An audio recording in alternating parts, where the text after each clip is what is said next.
Espero que sí. Porque llevo 40 años cotizando y me parece imposible no cobrarla, vaya, sinceramente. Vamos a ver, yo tengo una situación particular porque no soy dependiente, con lo cual mi vía de pensión futura es privada, ¿no? Y actualmente lo voy a tener complicado, ya puedo ahorrar porque la pensión con el plan privado va a ser muy cortita, así que pesimista en ese sentido. Sí, porque comparando con el país que yo estaba viviendo, ahí si no tienes un estudio no cobras ninguna pensión. Aquí al menos cotizando, trabajando en una empresa tienes la seguridad que al día de mañana vas a tener una pensión. Pues la verdad que lo dudo mucho. Y si será mucho más tarde de los 65. Sí, yo confío en él. Pues ¿por qué razón? Porque siempre ha dado seguridad a todos los trabajadores que se han jubilado. Hasta ahora todo el mundo ha tenido la posibilidad de cobrar una pensión, para mí, a lo mejor en algunos casos no muy dignas, pero todo el mundo tiene acceso a ellas. Hola, ¿qué tal? ¿Cómo estás? Soy José Julio Alonso, periodista del equipo de la Secretaría de Comunicación de la Confederación Sindical de Comisiones Obreras. Lo primero que quiero hacer es contarte que tienes un email a tu disposición para hablarnos, para que nos cuentes cosas. De este modo, si lo deseas, puedes formar parte de este podcast junto a nosotros y nosotras. Podrás hacernos llegar sugerencias, críticas y todo lo que desees. El email es genteconclase@ccoo.es. Repito, genteconclase@ccoo.es.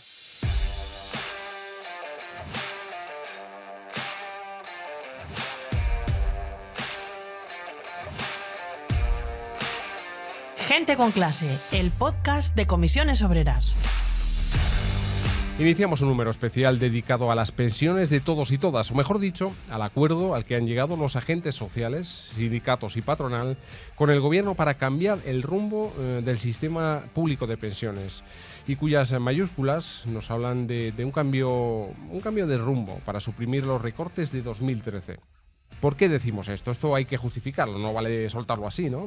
Bueno, porque su objetivo es garantizar el poder adquisitivo de las pensiones, su suficiencia, solvencia financiera y la aproximación de la edad efectiva de jubilación a la edad legal, con mayores incentivos al retraso de esa jubilación. Pero sobre ese sumario de objetivos así generales debemos destacar uno fundamental a nuestro juicio: ofrecer certezas y seguridad sobre el futuro del sistema a la sociedad española. A las personas pensionistas de hoy, pero también a aquellos y aquellas que deben cobrarlas mañana y pasado mañana, asegurando la solidaridad intergeneracional que conlleva un sistema de reparto como el español. Y es que la palabra mágica quizás sea confianza.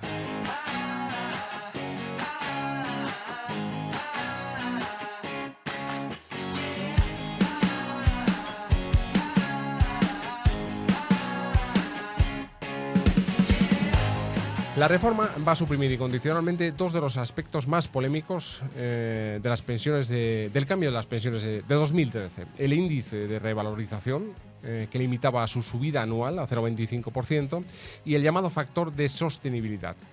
La sustitución de este último forma parte de la segunda pata de la reforma de pensiones que está prevista para más adelante. Esta es, de algún modo, la letra gruesa de la importantísima novedad en materia de pensiones y seguridad social, pero quedan muchos detalles por explicar y es a esta tarea a la que vamos a dedicar los próximos minutos en el podcast Gente con Clase de Comisiones Obreras. Para ello contamos con Carlos Bravo, secretario confederal de Políticas Públicas y Protección Social. ¿Qué tal, Carlos? Hola, ¿qué tal? ¿Cómo estás?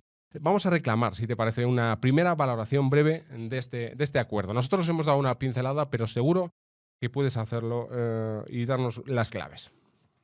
Bueno, este acuerdo supone efectivamente, como bien has dicho, un cambio de rumbo. Significa realmente volver al rumbo que teníamos establecido desde el año 1995, cuando se inicia en España una senda de concertación política y social como mejor garantía del sistema de pensiones ante los retos que tiene que asumir, que se conocen desde hace décadas y que el más relevante, pues efectivamente, es la llegada ahora a la jubilación en los próximos, desde ya mismo hasta dentro de 20-25 años, de las generaciones más numerosas de la historia de España.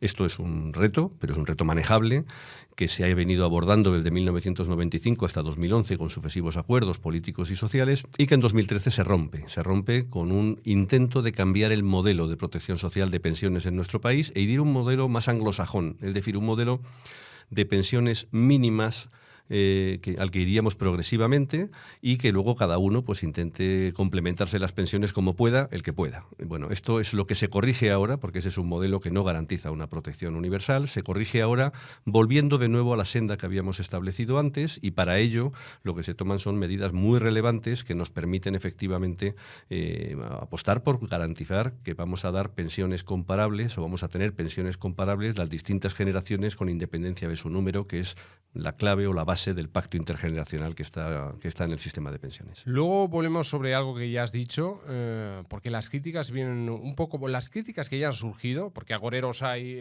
y amigos de la fatalidad hasta debajo de las piedras, y hay que volver a algunos de los puntos que decías. Pero este acuerdo manda un mensaje muy positivo a la sociedad española y creo que también a los autónomos. María José Landaburu es secretaria general de UATAE, una de las organizaciones de autónomos. Para nosotros, la principal. ¿Cómo estás, María José? Muy bien, sobre todo con estas cosas que me dices. Bueno, sí. Estamos obligados y además es un placer, ¿no? Y además es verdad, claro, que somos la principal. ¿Cómo es este acuerdo para el colectivo? Porque, de nuevo, hay claros y oscuros. Las reacciones son diversas. Bueno, todas las transformaciones, especialmente las de un calado tan relevante como esto, pues tienen elementos que te pueden gustar más o te pueden gustar menos. Cuando escuchaba a Carlos que decía que en términos de trabajo por cuenta ajena esto supone volver a un espacio previo, anterior de derechos, en nuestro caso es empezar de cero.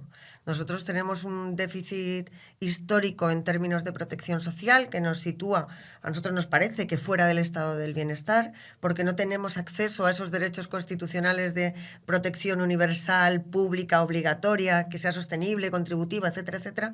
Para nosotros esto es ubicarnos en ese espacio, ubicarnos en el espacio de los derechos por primera vez en la historia, en un reto que por no haber sido reiterado una y otra vez por los distintos partidos políticos, por algunos gobiernos y sobre todo por el Parlamento en los ¿cómo se llama? No pasa nada. En los acuerdos de... recomendaciones del Pacto de Toledo. En las recomendaciones del Pacto de Toledo. Esto no me lo vais a quitar porque yo quedo mucho mejor si no soy eficiente. Pues escucha, si se nota... si es tu deseo... Ahí, que se vea, que se vea. Bueno, pues esto, que los pactos de Toledo lo han dicho reiteradamente y sin embargo nunca se había dado este paso adelante. Que os digo que para nosotros no es solamente una transformación, un cambio legal, es un cambio cultural, es sustancial, ¿no? Es de verdad que nosotras y nosotros como trabajadoras que somos podamos compartir de esa protección social pública que converge en la dignidad de las personas. Además, tenemos una tercera persona sentada con nosotros, es Víctor Relova, es periodista y militante de Jóvenes Comisiones Obreras. Tu participación era esencial, porque hemos hablado de dos palabras que deben ligarse de algún modo en torno al sistema público de pensiones, que es juventud y confianza. Dos palabras que deben ser ganadoras. Víctor. Tenemos un sistema de reparto, ¿no?, que garantiza esa solidaridad entre generaciones y por eso es tan importante que acerquemos un tema como las pensiones, que aparentemente se trata como si fuera algo de las personas mayores, que se trate también con los jóvenes, porque al final quien trabaja hoy es quien sostiene las pensiones de nuestros mayores y nosotros cuando queramos jubilarnos estamos ya, nos compete ya lo que ahora se está debatiendo y eso es lo que ahora hay que debatir aquí hoy, ¿no? Sí, pero algo pasa. Disculpa que te repregunte. Algo pasa con la juventud y las pensiones que notamos cierto pozo de desconfianza aún mayor que en otros colectivos. Yo creo que no es desconfianza, que nos han vendido un discurso del miedo. Llevamos décadas con predicciones demográficas que nunca se cumplían, además, pero que servían para generar ese run-run en el cual a los jóvenes se nos decía que no íbamos a tener pensión. Y esto, hay que decirlo así, es mentira. Pensiones ha habido, pero no ha habido porque no se hayan caído del cielo. Cuando no había estado el bienestar, o mejor dicho, cuando el único estado del bienestar era el sindicato, El sindicato arrancó el derecho a tener pensiones. Y lo decía muy bien la compañera, de lo que se trata es de ampliar ese espacio de derechos para que llegue donde algunos quieren que no llegue, que llegue a los autónomos y que lleguen también, claro, a las personas jóvenes.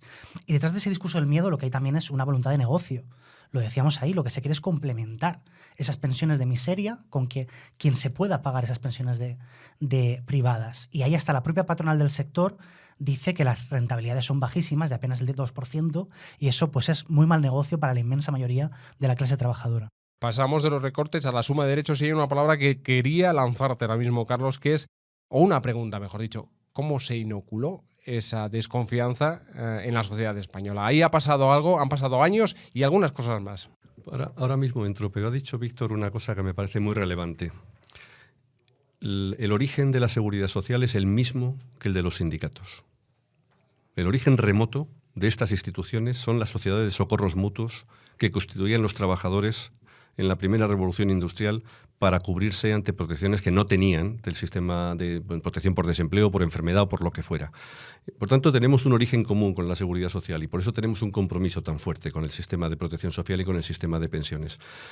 ¿Por qué se inocula esa desconfianza? Pues se inocula primero porque es ley de vida que a una persona de 20 años tenga otras preocupaciones más inmediatas que con 65. Pero yo siempre digo lo mismo. Con 20 se ve muy lejos la jubilación, con 30 también, con 40 uno empieza a pensar en ella, con 50 la tiene absolutamente presente y según se va acercando cada vez más. Y esto ocurre así de manera sistemática. Después hay un comportamiento muy responsable que se ha tenido desde la industria, que se puede entender, y desde lo que no es la industria, que antes comentaba Víctor, el sector asegurador, el sector financiero, hablando de la insostenibilidad del sistema de pensiones pública de reparto y la necesidad de sustituirlo por un sistema privado de capitalización en que cada uno ahorre si es que puede. Como si un sistema de capitalización no hubiera que financiarlo igualmente que un sistema público. Es decir, son afirmaciones absolutamente incorrectas, pero que van calando, y lo que se viene a plantear es la imposibilidad de cubrir a través del sistema público para atender el de reparto. Bueno, no, el de capitalización. No es así. El único que tiene capacidad para garantizar una atención universal al conjunto de la ciudadanía es el sistema público, de manera clara, porque los sistemas privados de capitalización dependen de la capacidad de cada uno y, por tanto, el que existan como complemento es algo perfectamente posible, pero que sustituyan al sistema público es algo absolutamente inviable. Se ha dicho que el acuerdo nace alejado del Pacto de Toledo y, sin embargo, una de las cosas que se continúa, son muchas, pero una que figura en el Pacto de Toledo es el progresivo acercamiento de la edad efectiva de jubilación a la edad legal. Eso continúa también en este acuerdo y es una de las premisas que estaban expuestas en el Pacto de Toledo. Esa y otras, claro. Con una cuestión fundamental, y es que se hace de manera voluntaria. Y esto es una de las cosas que yo espero que se corrija en unos días, en cuanto esto empiece a conocerse con más detalle, los textos completos del acuerdo, y se analicen y no haya mala intención en la información, ¿no? Pero se está hablando mucho del endurecimiento de las vías de acceso a la jubilación anticipada. Bueno, esto no es así. El acuerdo que se acaba de alcanzar establece un fuerte refuerzo de los incentivos, efectivamente, a permanecer voluntariamente en el trabajo cuando se puede.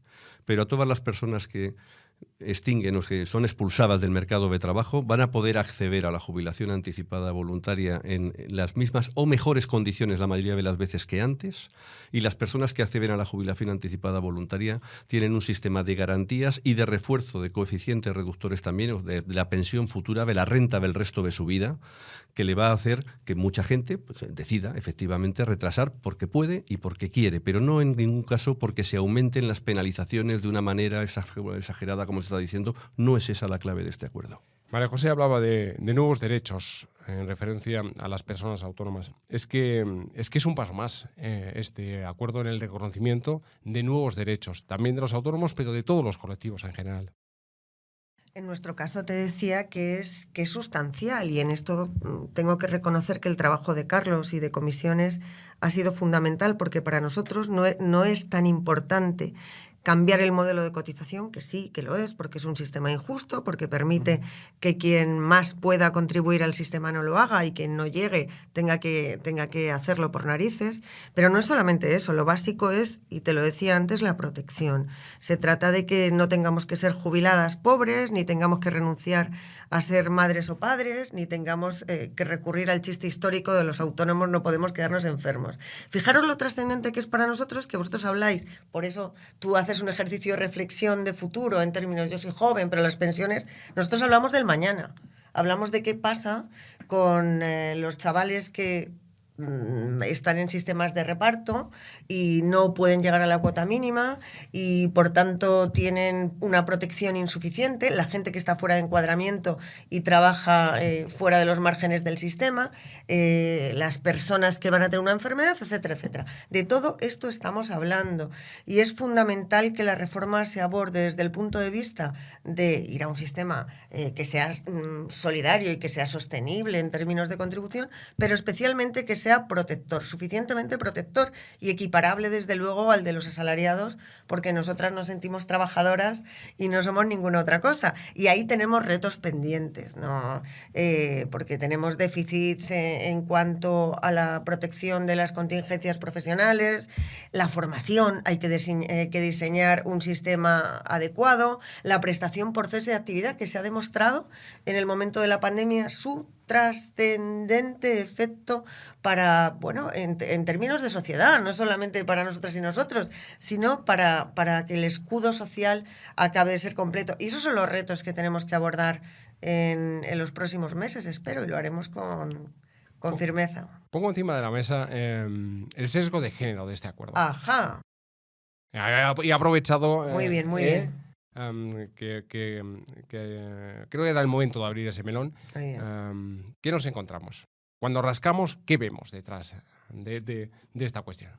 Bueno, en materia de género siempre hay que hacer una primera afirmación, y es que el sistema de pensiones de reparto, precisamente porque está vinculado a las carreras previas de cotización, es una especie de espejo en el que se refleja lo que ha ocurrido antes. Y por tanto, la brecha salarial, la brecha de género, la falta de corresponsabilidad en el hogar, la falta de infraestructuras 0 o 3 años, todo ese tipo de cuestiones que determinan la brecha se reflejan después en el sistema de pensiones.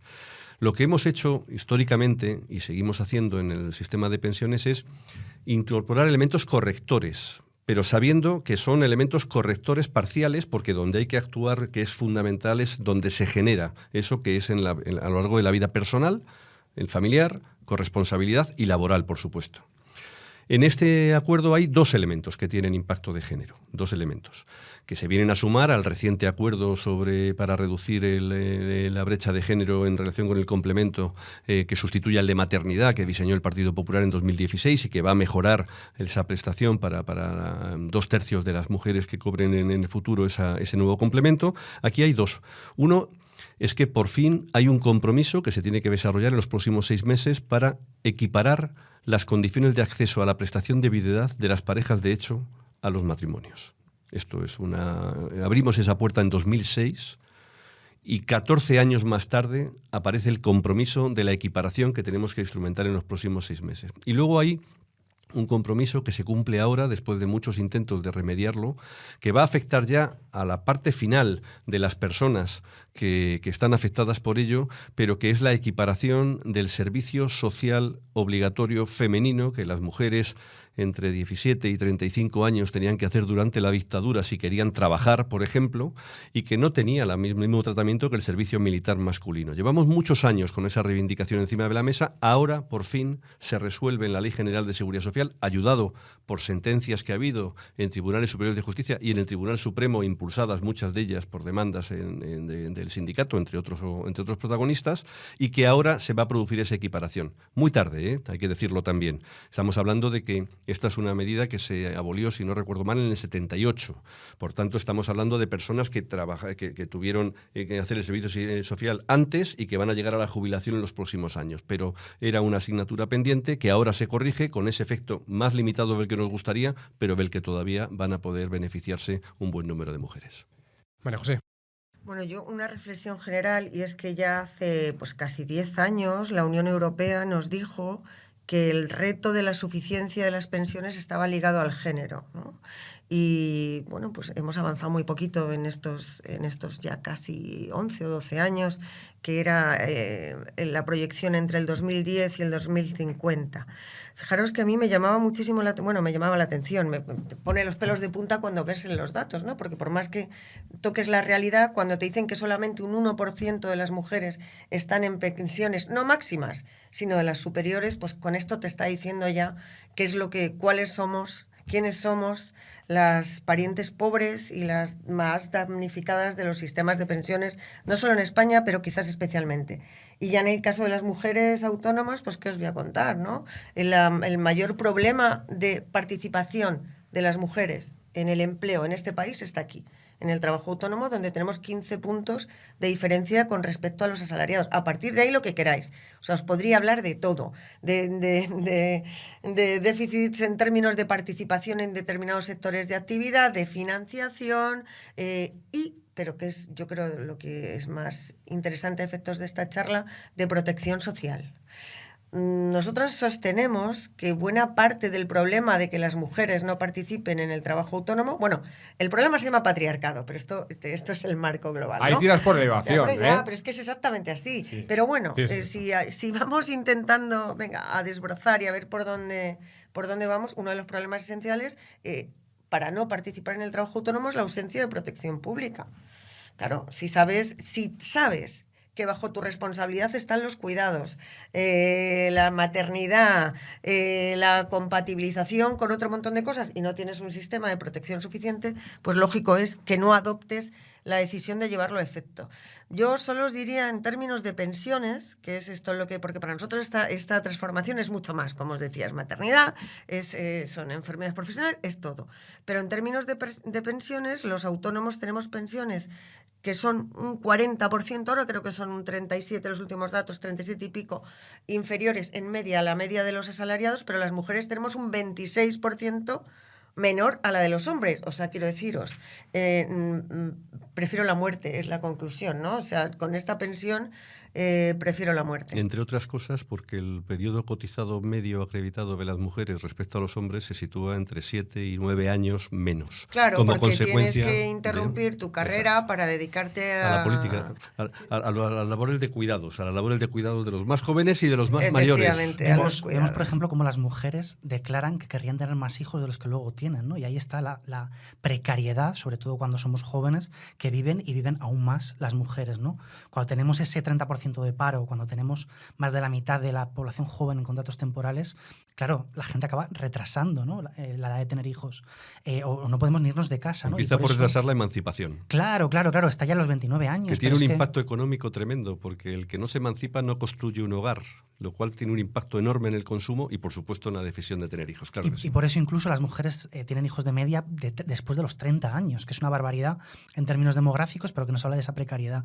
Y esto nos perjudica, efectivamente, decís, en términos de cotizaciones. Y yo quiero añadir, decíamos antes lo de los autónomos, que está el chiste de que no pueden ponerse enfermos. Yo creo que uno de los logros que hemos conseguido es el tema de las becas, que también no podían, de hecho, ponerse enfermos. Y ahora, como entran, las becas no remuneradas entran en la cotización, no solo esos 2-3 años, a veces más, que nos pegamos rotando entre becas y prácticas, primero eso cuenta, que ya es un paso enorme. Pero luego, además, como cotiza, podemos tener, por ejemplo, baja médica, ¿no? Y que eso es un avance enorme en muchos jóvenes que están saliendo de la universidad, que no tienen a lo mejor esa valentía de que ya han tenido algunos choques, ¿no?, con el mundo laboral y que necesitan ese apoyo sindical, pero también de derechos. En 3 meses este asunto es muy relevante.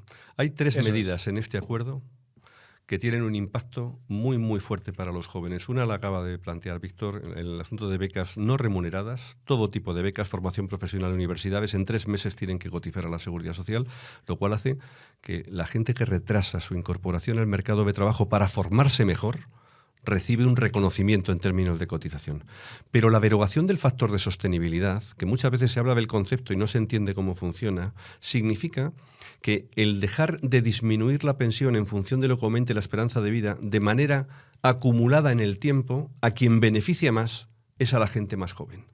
Y por tanto ese es un factor fundamental. Y garantizar una financiación adicional del sistema en 21.000 millones de euros al año, como hace el acuerdo, está apostando por las pensiones de mañana, no las de hoy. Las de hoy ya se cuidan con la revalorización de pensiones, que son las que se está construyendo para que los pensionistas actuales estén tranquilos, garantizando su poder adquisitivo. Pero hay medidas muy potentes que están pensando en lo que es estratégico, y es legitimar el sistema de seguridad social para todas las generaciones. Si es un pacto intergeneracional, que funcione como tal. Un ejemplo muy concreto. Yo nací en el año 92.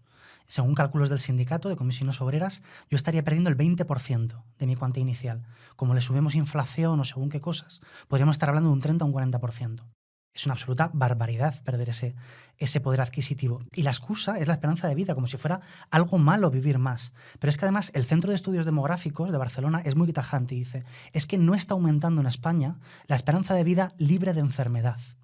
Eso quiere decir que tenemos que jubilarnos sanos para disfrutar del descanso. ¿Qué es eso de que haya un envejecimiento activo? Que suena muy bien, pero es un privilegio de clase, de quien tiene la edad y la salud y la situación para poder disfrutar de esa jubilación en condiciones, cuando mucha parte de la clase trabajadora no tiene esas condiciones de salud o de bienestar para disfrutar de ese retiro que se ha ganado con años de trabajo. Yo no quería dejar pasar algo que se ha mencionado ya, y es hablar de las fuentes de financiación del sistema. Tú has hablado de 21.000 millones, ese es el titular, ¿no? 21.000 millones adicionales, pero como se ha hablado mucho del Pacto de Toledo, de que se ha obviado cómo se va a financiar, qué va a pasar con las fuentes de financiación, yo creo que merece la pena explicar que precisamente eso está asegurado en este acuerdo, ¿no? Es muy importante y además enlaza muy bien con lo que estaba planteando María José en relación también con el trabajo autónomo, y conviene igual que lo desarrollemos adecuadamente para saber cuáles son los objetivos. Primera afirmación: el sistema público de pensiones se financia fundamentalmente con cotizaciones sociales y así va a seguir siendo. Segunda, el sistema público de pensiones se financia desde hace muchos años también desde los presupuestos del Estado, porque se han llevado a cabo diferentes acuerdos que, por resumirlo, me limito a 3, de separación de fuentes de financiación, que hacen que desde 1999 la sanidad y los servicios sociales públicos como derechos universales se financian desde el presupuesto, o que desde el año 2001 al 2013 se haya completado la financiación de los complementos a mínimos. Lo que se le paga a la gente que le sale una pensión muy baja para llegar a la mínima, se paga con impuestos también. Eso se ha pactado en los acuerdos anteriores y se ha cumplido. ¿Qué hacemos ahora? Ahora lo que hacemos es no poner en cuestión si se ha gastado adecuadamente o no el dinero de la seguridad social, que es un debate muy amplio, que se pueden plantear muchas cuestiones, pero no haciendo tremendismo con ella. Lo que hacemos es decir, oiga, culminemos la separación de fuentes de financiación, y aquellas políticas de interés general que deben ser financiadas porque son de interés general desde el presupuesto del Estado y hoy se están financiando desde la seguridad social porque así lo establece la ley, cambiémoslo. Y esto afecta a todas las bonificaciones, por ejemplo, las tarifas planas de los autónomos, las bonificaciones para contratar a alguien, las políticas de apoyo a sectores. Hay sectores como el agrario donde las empresas cotizan la mitad que cualquier otra empresa de este país. Eso es una política de apoyo sectorial. No se debe financiar desde la seguridad social, se debe financiar desde el presupuesto del Estado. Políticas de empleo. Son un montón de elementos que determinan este compromiso de 21.000 millones de euros adicionales al presupuesto de la Seguridad Social. Más o menos la mitad de lo que necesitamos para pagar pensiones como las que hoy tenemos a un 50% más de pensionistas que tendremos dentro de 25 años. Pero luego hay otro aspecto también. Hay que mejorar los ingresos procedentes del mercado de trabajo, de las cotizaciones, y ahí entran otros elementos. Queremos aumentar las bases máximas de cotización. La gente que gana más de 49.000 euros no cotiza por el exceso, ha de cotizar por él y tendrá una correspondencia en mejora de pensión. Eso tiene que favorecer la financiación del sistema, que también tiene solidaridad entre los que más ganan y los que ganan menos. En segundo lugar, actuar sobre el salario mínimo interprofesional o modificar la reforma laboral es estratégico para la seguridad social, porque mejorar la capacidad de distribución de renta entre capital y trabajo, retribuir mejor el factor trabajo a los trabajadores y trabajadoras, es fundamental también en términos de seguridad social. Y por último, y enlazo con lo que hablábamos antes del trabajo autónomo, cuando hablamos de cotización por ingresos reales en el trabajo autónomo, estamos hablando no solo de aumentar los ingresos del sistema, que en términos agregados ocurrirá, no solo. Estamos hablando de aumentar los ingresos del sistema en términos agregados, pero de aumentar y mejorar la protección social de 3.200.000 personas que están, como decía María José antes, aparcadas del régimen general de protección lo cual condiciona, entre otras cosas, el acceso a la propia actividad. María José, te han dejado la pelota votando para tirar el penalti. Sí, bueno, siempre que me la dejéis ahí os voy a decir lo mismo, que somos los parientes pobres de esta sociedad y que estamos ajenos al estado del bienestar. Pero enlazando con el asunto de la cotización, a nosotros y del déficit del sistema, sí que se nos echa en cara de vez en cuando el déficit del RETA, ¿no? Que tiene que ver en parte con algunas decisiones políticas que son ajenas, como cuando se introdujo a 771.000 agrarios con una cotización muy reducida, ¿no? Y luego las políticas públicas que se han ido adoptando, que ha señalado Carlos, políticas de low cost, de tarifas planas, de bonificaciones y reducciones a cascoporro, que no han servido ni para generar un proceso de ampliación del emprendimiento, ni siquiera para solidificar el que ya estaba. O sea, que han tenido el único efecto de ir vaciando el sistema. Y luego, fundamentalmente, pues lo que os decía antes, si es que el RETA es absolutamente ineficiente. Es un sistema que obliga a los que tienen menos a sobrecotizar y financiar con esa sobrecotización a los que tienen más y que cotizan menos directamente porque tienen otros sistemas para protegerse en el futuro. Pero habrá quien se queje.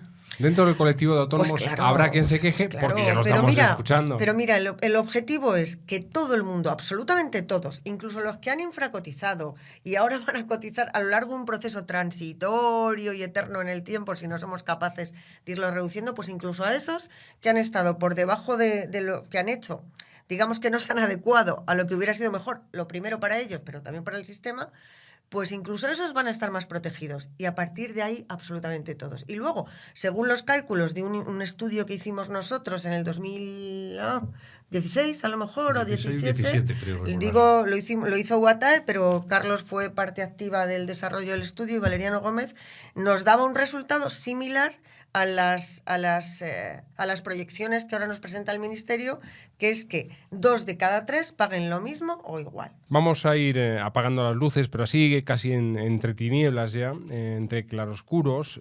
Una última cuestión, Carlos, muy breve, por favor. Se ha ampliado el carácter de indefinido en la garantía jurídica para que a las personas despedidas antes de 2013 se les aplique la legislación de jubilación que les sea más favorable. ¿Eso en qué se traduce? ¿Cómo explicamos eso en 30 segundos? Porque ya, como decía, vamos apagando. En el año 2011 acordamos que aquellas personas que habían sido ya expulsadas del mercado de trabajo o lo iban a ser, pero ya estaba pactado en expedientes de regulación de empleo previo, pudieran optar por el nuevo sistema que podía beneficiarles en muchos casos o por el anterior porque ya no tenían capacidad de reacción. El Partido Popular en 2013 limitó el efecto de esa cláusula de salvaguarda y la limitó hasta el 2019. Desde el 2019 llevamos peleando año a año para que esa gente pueda seguir optando entre una fórmula y otra porque no tiene capacidad de reacción. En este acuerdo se recupera completamente lo que ya acordamos en 2011 y por tanto se le da garantía a ese colectivo del que, para que os hagáis una idea, del año pasado salieron algunas decenas de miles todavía en el acceso a la jubilación. Apagamos la luz definitivamente. Recuerdo el email para que os pongáis en contacto con nosotros, genteconclase@cco.es. genteconclase@cco.es. Aprovechamos los últimos instantes para dejarle en par a Pablo Martínez, secretaria confederal de Comunicación de Comisiones Obreras, un minuto para que nos cuente cosas. Cuidaos mucho, por favor. Una de las cuestiones que concitan un acuerdo social mayoritario sin apenas contestación en la calle es la conveniencia de disponer de un sistema público de pensiones solvente, suficiente y que ofrezca certezas y garantías para los y las jubiladas de hoy y de mañana. Es un derecho garantizado por la ley que se debe proteger política y socialmente. Y sabemos que forma parte de nuestro acervo cultural europeo y como sindicato de clase. Pues bien, el último acuerdo importante alcanzado en la mesa de diálogo social, el 10º ya recordemos, corrige la reforma unilateral de las pensiones de 2013 del Partido Popular. ¿Cómo lo hace? Garantiza su poder adquisitivo conforme al IPC, deroga incondicionalmente el factor de sostenibilidad y muy especialmente mejora la financiación del sistema para no deteriorar las pensiones de las futuras generaciones que llegan a la jubilación. En resumen, corrige una tendencia observada en las últimas reformas de la derecha, basadas en recortes para rebajar las cuantías de las pensiones y alentar los fondos privados de pensiones. Es posible que los y las más agoreras, de todo tiene que haber, hablarán de la pirámide de población o de la escasez de personas jóvenes incorporadas al mercado de trabajo. Pero no debemos olvidar que esas circunstancias ya estaban previstas en los últimos consensos del Pacto de Toledo. Y el acuerdo actual sigue por esa senda. ¿Cómo? Haciendo posible un paquete de medidas para mejorar los ingresos de la seguridad social y también para que los gastos que hoy asume esa caja y que en realidad corresponden a los presupuestos generales del Estado se sufraguen por esa última vía. Los cambios acordados llegan pensando en la juventud y en los colectivos más veteranos, en las personas trabajadoras con discapacidad y en todos los colectivos de cotizantes. También en aquellas personas que trabajan en sectores con características más penosas físicamente, o en aquellos que se ven obligados a prejubilarse, o bien en quienes lo eligen de forma voluntaria cuando lo permite la norma. Incluso en carreras de cotización más amplias y en otras que no lo son tanto. Este es un logro sindical en defensa de las pensiones de todas y todos. Merecemos pensiones dignas.